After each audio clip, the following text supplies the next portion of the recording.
Welcome to Sweet Life Beat Life. We hope this video helps. In this video, I will explain how to make your smoothie sweeter. First, let's explore natural fruit options. Ripe bananas, dates, and mangoes are excellent choices, adding a creamy texture and rich sweetness without extra sugar. You can also use a small amount of honey or maple syrup for an extra boost. Remember, a little goes a long way to achieve that perfect balance. Ripe fruits are your best friends for a naturally sweet smoothie. Frozen ripe bananas are fantastic, giving your smoothie a thick, creamy texture and a lovely sweetness. Dates, especially medjool dates, offer a rich, caramel-like flavor and are packed with fiber.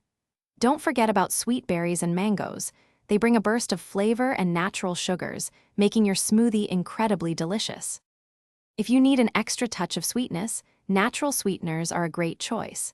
A teaspoon or two of honey or maple syrup can quickly elevate the flavor profile. For a plant-based alternative, agave nectar offers a neutral taste. If you're watching calories, consider a few drops of liquid stevia or monk fruit extract, which provides sweetness without adding extra sugar.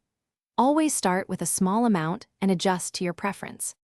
For the best results, always taste your smoothie before adding any extra sweeteners. This helps you gauge the natural sweetness from your fruits.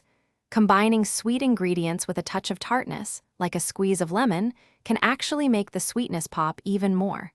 Finally, using a good blender ensures a perfectly smooth consistency, making every sip enjoyable. Experiment to find your ideal sweet spot. Thanks for watching.